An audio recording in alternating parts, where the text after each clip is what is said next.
거룩 거룩 거룩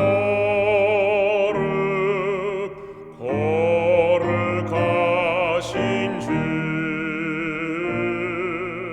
거룩 거룩 거룩 우리 하나님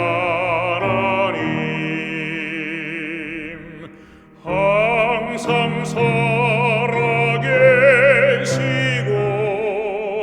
한결같은 주 천지 다스리니 찬양 드리세 거룩 거룩 거룩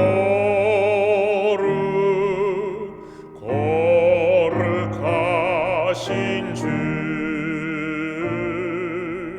거룩 거룩 거룩 우리 하나님 영광 존귀 찬양을 주께 드리세 거룩 거룩 거룩 거룩하신 주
성도 여러분 안녕하십니까?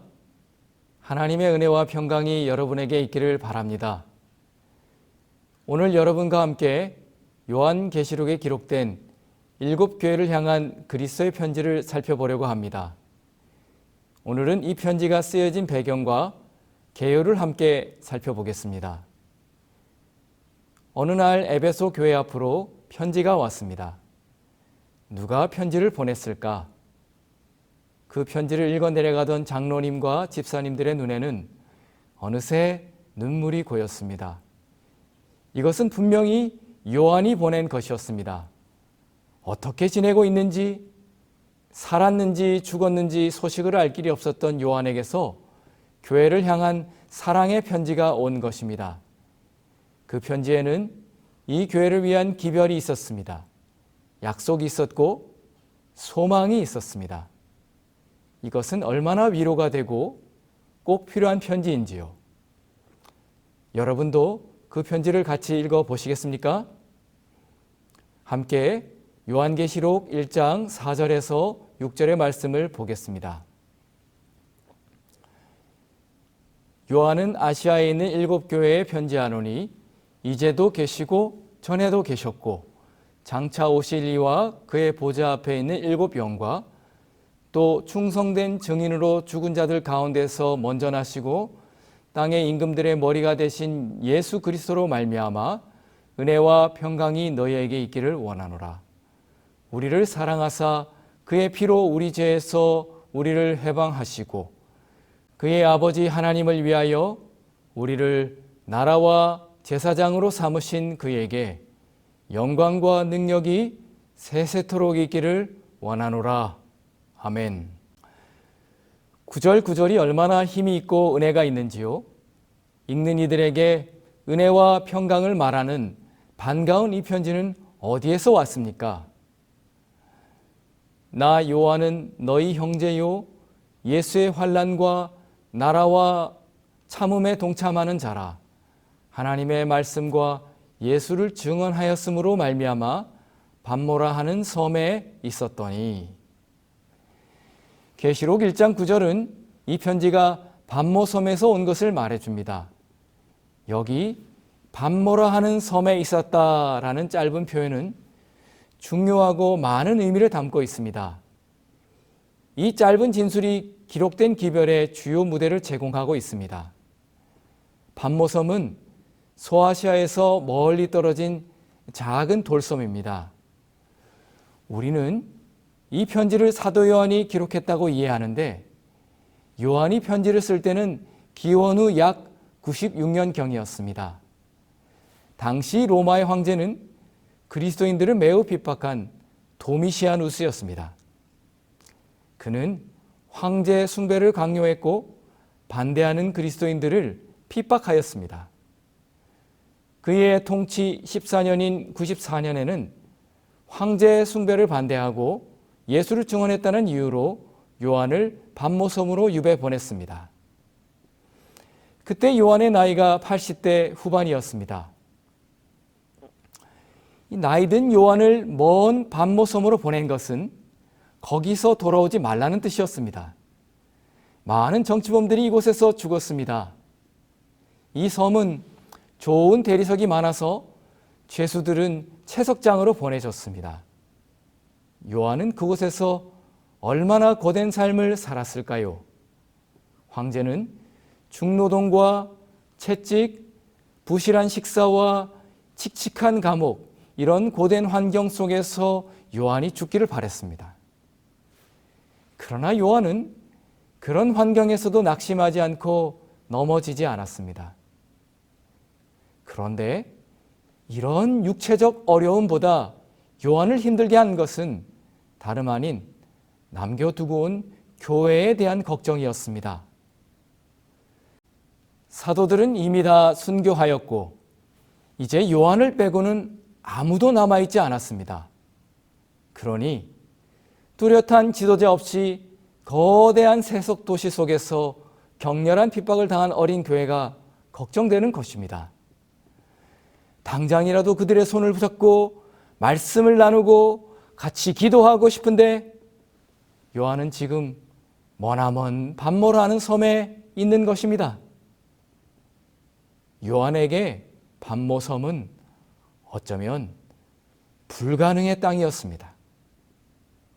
그런 염려와 답답함 가운데 있던 반모에 있던 요한에게 예수님께서 오셨습니다. 그리고 요한에게 계시를 주셨습니다. 하나님은 반모섬의 요한에게 그리고 또 광야에 있던 모세에게 찾아오셔서 계시를 주셨습니다.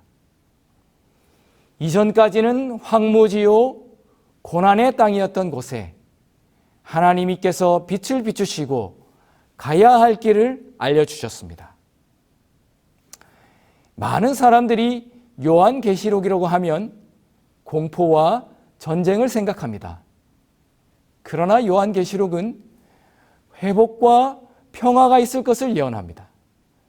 우리의 고통과 눈물이 그칠 것이라고 말합니다. 하나님의 말씀은 빛이요 우리의 삶을 비추어 줍니다.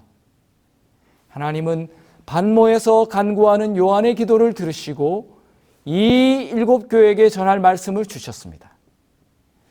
그 말씀이 요한이 서 있는 이 반모라 하는 어두운 땅의 빛이었습니다. 그리고 빛을 주시는 하나님께서 일곱 교회에 빛 되신 하나님의 말씀을 주셨습니다. 그것은 어두움을 밝혀주는 등불입니다. 주의 말씀은 내 발의 등이요 내 길에 비친 것입니다. 오늘 여러분도 혹시 밤모섬 같은 어려운 현실 가운데 있습니까? 여러분의 가는 길에도 하나님의 말씀이 빛을 비추어 주실 것입니다. 하나님의 말씀이 우리를 붙잡아주고 그 말씀이 우리의 어려운 현실 너머를 바라볼 수 있도록 힘을 주시기를 간절히 바랍니다.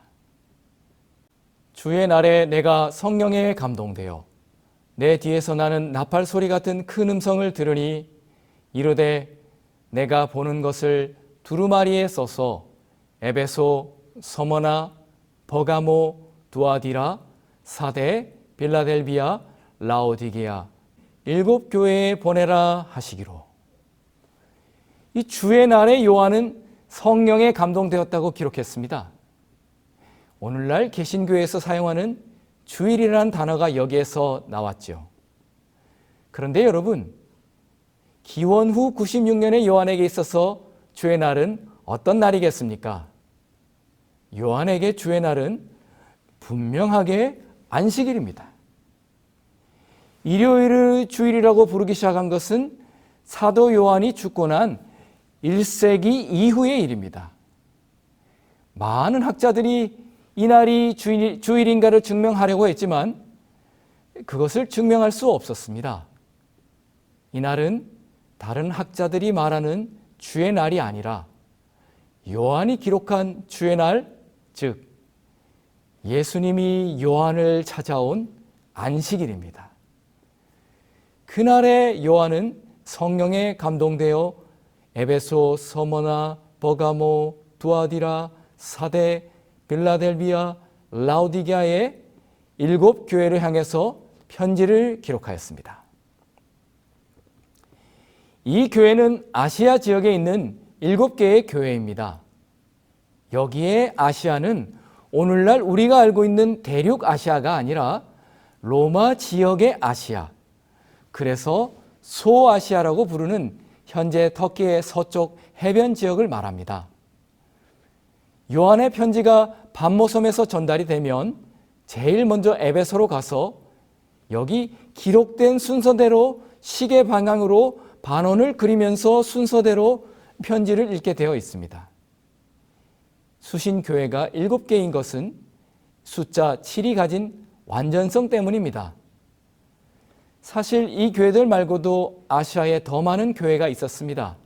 대표적으로 골로새 교회, 밀레도, 히에라볼리, 그리고 드로아에도 교회가 있었고 성경에 기록되지 않았지만 더 많은 교회가 아시아에 있었습니다. 그럼에도 요한은 이 전체 교회를 대표할 수 있는 7교회에 편지함으로써 모든 교회에게 그 기별을 전한 것입니다. 이 편지는 개교회를 향해서 기록되었지만 원래는 회람서신입니다. 이 본문 속에 반복적으로 등장하는 교회들에게라는 표현은 이것이 한 교회만이 아닌 모든 교회에 보내진 것임을 말해줍니다. 학자들은 이 편지의 대상 교회를 첫 번째, 요한 당시의 7교회들, 두 번째, 역사의 연속적인 7시기의 교회들, 이것은 재림교회가 가장 많이 강조한 적용입니다. 세 번째, 모든 시대, 모든 장소의 교회들에게 적용되는 것으로 말하고 있습니다. 맥스웰은 이에 대해 이 편지는 계시이기 때문에 당시의 교회들만을 위한 것이 아니라 모든 그리스도인 교회를 향해서 또 모든 시대의 교회를 향해서 주신 말씀이라고 잘 기록하였습니다. 몸을 돌이켜 나에게 말한 음성을 알아보려고 돌이킬 때에 7 금촛대를 보았는데 촛대 사이에 인자 같은 이가 발에 끌리는 옷을 입고 가슴에 금띠를 띠고 그의 머리와 털의 희기가 흰 양털 같고 눈 같으며 그의 눈은 불꽃 같고 그의 발은 풀무불에 단련한 빛난 주석 같고 그의 음성은 많은 물소리와 같으며 그의 오른손에 7별이 있고 그의 입에서 좌우의 날선검이 나오고 그 얼굴은 해가 힘있게 비치는 것 같더라. 요한이 계시 가운데서 가장 먼저 본 것은 예수님의 모습이었습니다. 얼마나 오랜만에 보는 그리운 예수님의 모습입니까? 그런데 그분의 모습은 그가 본 적이 없었던 능력의 모습이었습니다. 예수님의 모습은 변하셨고 영광이 그 가운데 있었습니다. 그런데 그분이 오른손에 7별을 잡고 촛대들 사이에 계시는 것입니다. 이 촛대는 교회를 상징하는 것으로 이해하는데 인자 같은 이가 이 7개의 촛대 사이에 계신 것입니다. 여러분, 이것이 요한의 마음에 얼마나 큰 감동인지요. 요한은 때로는 생각하기 싫지만 인간적으로 밀려오는 그 패배의 그림자가 가까이에 있는 것처럼 느껴질 때도 있었습니다. 그렇게 노심초사 염려하며 기도하던 아시아의 7개의 등불, 그 교회를 예수님께서 이미 돌보시고 계시는 것입니다. 그리고 여기 권능의 소리로 그분 자신을 나타내셨습니다. 요한계시록 1장 7절에서 8절의 말씀입니다. 볼지어다 그가 구름을 타고 오시리라. 각 사람의 눈이 그를 보겠고 그를 찌른 자들도 볼 것이요 땅에 있는 모든 족속이 그로 말미암아 애곡하리니 그러하리라. 아멘. 주 하나님이 이르시되 나는 알파와 오메가라. 이제도 있고 전에도 있었고 장차 올 자요 전능한 자라 하시더라. 여러분, 우리의 주님은 알파와 오메가시요 이제도 있고 전에도 있었고 장차 오실 자요 전능한 자이십니다.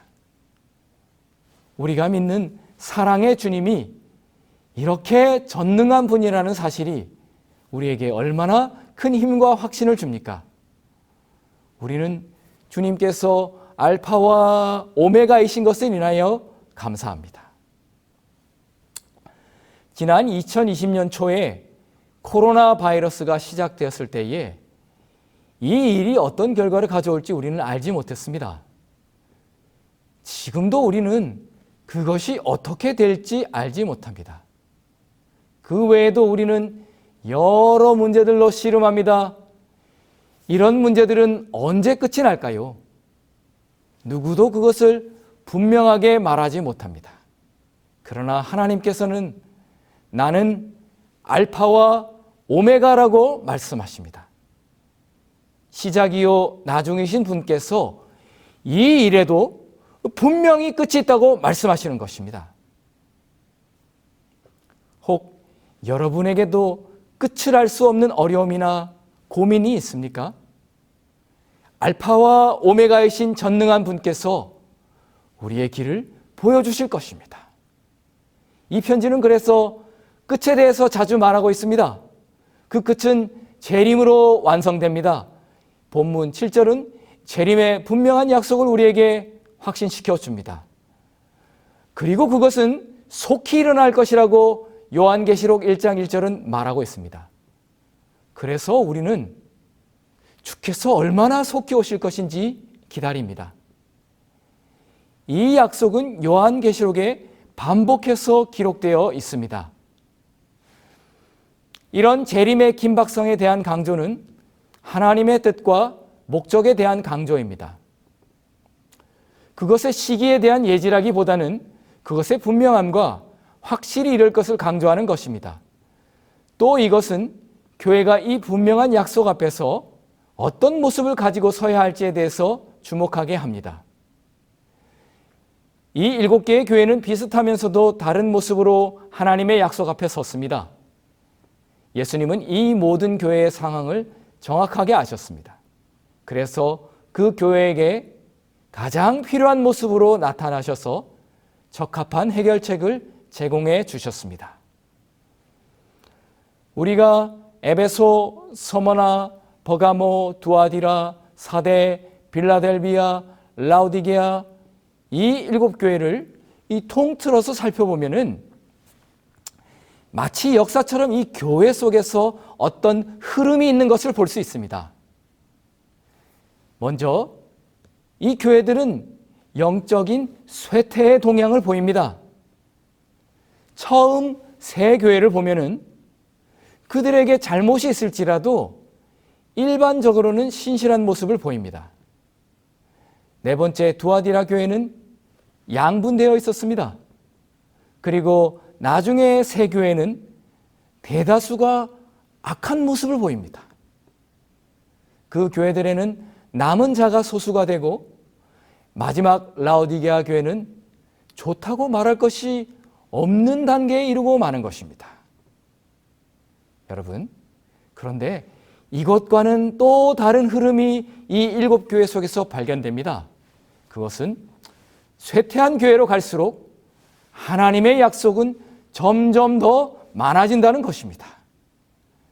죄가 더한 곳에 은혜가 넘친다는 로마서 5장 20절의 말씀과 같이 하나님은 죄가 많은 교회에 더욱 큰 은혜를 주십니다. 하나님은 이 쇠퇴의 흐름을 거스르시고 더 큰 은혜를 부어주시는 것입니다. 사랑하는 성도 여러분, 오늘 우리가 경험하는 어려움들이 많지만 오늘 그곳에 하나님의 은혜가 더욱 풍성할 것을 믿게 되기를 바랍니다. 요한에게는 유배지였던 반모섬은 오늘날 유명한 휴양지와 관광지가 되었습니다. 이 섬은 무언가 특별한 것을 꼽을 수는 없지만 가면 그냥 좋은 그런 섬입니다. 맑고 푸른 애게해와 올리브향 가득한 빵과 맛있는 음식. 그러나 무엇보다 유명한 것은 바로 요한이 이곳에 있었다는 것입니다. 여러분도 요한 때문에 반모섬에 한번 가보고 싶은 것처럼 많은 사람들이 그 이후로 이곳을 찾아옵니다. 이곳에 약 3,000명 정도의 사람이 사는데 이 사람들이 다 사도 요한 때문에 오늘날까지 먹고 사는 것입니다. 이곳에는 사도 요한이 계시를 받았다고 하는 계시동굴이 있습니다. 비록 순례객을 위한 전설들로 가득한 곳이지만 저는 이곳을 찾은 것이 참 의미가 깊었습니다. 그곳의 중심에 게시되어 있는 성경절을 제가 찍어온 것입니다. 재림교인으로서 거기서 이 성경절을 보면서 무릎이 탁 쳐졌습니다. 요한계시록 14장 7절의 말씀이죠. 무엇입니까? 하나님을 두려워하며 그에게 영광을 돌리라. 이는 그의 심판하실 시간이 이르렀음이니 이후는 제가 말하지 않아도 여러분이 저절로 외우는 절대 잊어버릴 수 없는 세 천사의 기별이 여기에 기록되어 있는 것입니다. 이 기별이 요한계시록의 핵심 기별입니다. 이 반모섬의 중심에서 세 천사의 기별을 발견했죠. 그리고 그날 요한처럼 돌밭에 앉아서 요한이 기록한 모든 성경을 다 읽었습니다. 섬의 정상에 있는 요한 수도원도 가보았습니다. 정말 은혜와 감동이 있는 시간이었습니다. 그 다음 날 중요한 시간이 다가왔습니다. 여러분, 섬에서 가장 중요한 시간은 배 시간입니다. 섬은 배를 통해서 연결되기 때문에 섬의 모든 일과는 이 배 시간을 중심으로 움직일 수밖에 없습니다. 그날 제가 반모섬에서 나가는 배 시간이 오전 10시였습니다. 여행이 계속되니까 피곤한 일정 때문에 사실 조금 늦잠을 잘 수도 있었는데 그날도 일찍 일어나서 하루를 시작했습니다. 아침 식사를 하면서 뉴스가 궁금해서 TV를 켰는데 그리스어로 하는 방송이라서 알아들을 수가 없었습니다. 그런데 제가 그 뉴스에서 아주 중요한 것을 발견했습니다. 무슨 말인지 알아들 수 없는 말들이 다 지나가는데 화면에서 이 시계가 1시간이 움직이는 것이 보이는 것입니다. 이것이 무슨 의미일까 생각하다가 어쩌면 시간이 1시간 앞당겨진 것일지도 모르겠다고 결론 내렸습니다. 우리나라와 달리 유럽은 썸머타임을 실시하는데 그날이 1시간을 당겨서 예전에 9시가 10시로 변하는 그날이었습니다. 당시에는 스마트폰이 없었고 인터넷도 활발하지 않았기 때문에 그걸 놓쳤다면 알 수 없었을 것입니다. 그래서 저는 좀 더 빨리 준비하고 항구에 1시간 일찍 나갔습니다. 그런데 정말 제 시계로 9시에 배가 오는 것입니다. 만약에 제가 그날 일찍 준비하지 않았다면, 그리고 그것을 보지 못했다면 저는 배를 놓치고 요한처럼 밤모섬에 갇혀서 며칠을 더 지내야 했을 것입니다. 얼마나 다행이고 감사했는지요. 여러분, 우리가 놓치지 말고 분명히 바라보아야 할 것이 있습니다. 요한이 기록한 7교회에 보내는 편지는 우리에게 회복하라, 충성하라, 회개하라, 굳게 잡으라, 그리고 열심을 내라고 말합니다. 알파와 오메가이신 주님께서 분명히 다시 오실 것인데 내가 속히 오리라고 하셨습니다. 우리는 이 약속을 얼마나 분명하게 바라보고 있습니까? 우리가 그 약속에 초점을 맞추고 준비하고 깨어 있는다면 우리는 그 구원의 배에 오르게 될 것입니다. 그 배에 오를 때의 기쁨은 얼마나 크겠습니까? 여러분, 이 배는 절대 놓쳐서는 안 됩니다. 그 사실을 분명하게 기억하십시오. 우리가 이것에 초점을 맞추고 그 약속을 중심으로 살아야 할 것입니다. 오늘 여러분도 분명하게 이 예수 그리스도께서 주시는 계시에 초점을 맞추게 되기를 간절히 바랍니다. 하나님께서는 분명히 우리에게 초점을 맞추시고 우리에게 필요한 계시를 주셨습니다. 그리고 오늘 귀 있는 자는 들으라고 말씀하셨습니다. 오늘 주님께서 우리 귀에 말씀하시는 그 음성을 듣게 되기를 간절히 바랍니다. 감모라는 섬에 있던 요한에게 오셔서 희망과 약속을 주신 예수님께서 오늘 여러분이 있는 곳에도 함께 하시고 여러분의 삶 속에 은혜를 주시기를 간절히 바라면서 말씀을 드리겠습니다.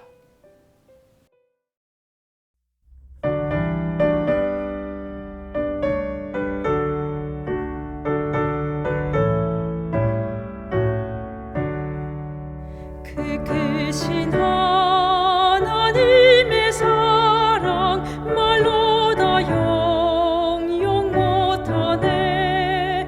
저 높고 높은 별을 넘어 이 낮고 낮은 땅 위에 죄 지은 영혼 구하러 그 아들 보내사 화목제 삼아 주셔서 죄 용서하시네.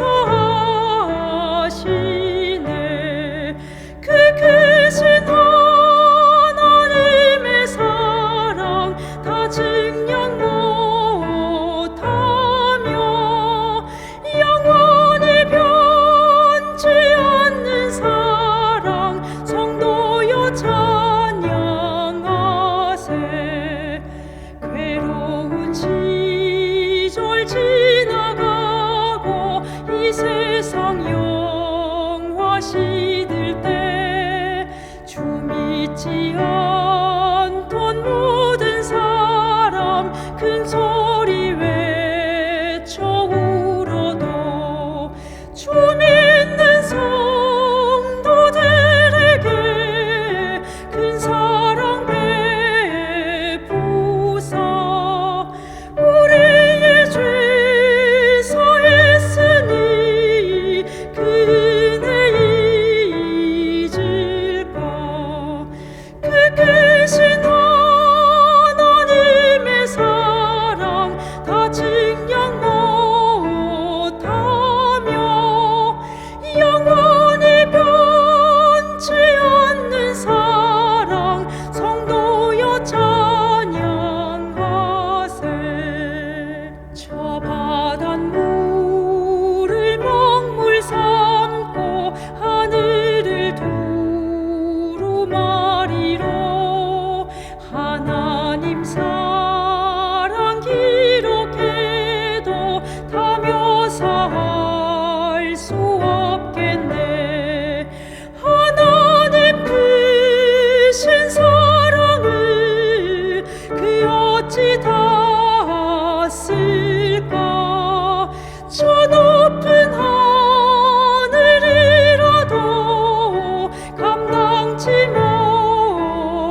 사랑이 많으신 하나님 아버지, 고난과 어려운 가운데도 함께 하시고 우리를 돌보시고 기억하시는 하나님의 사랑과 은혜를 감사합니다.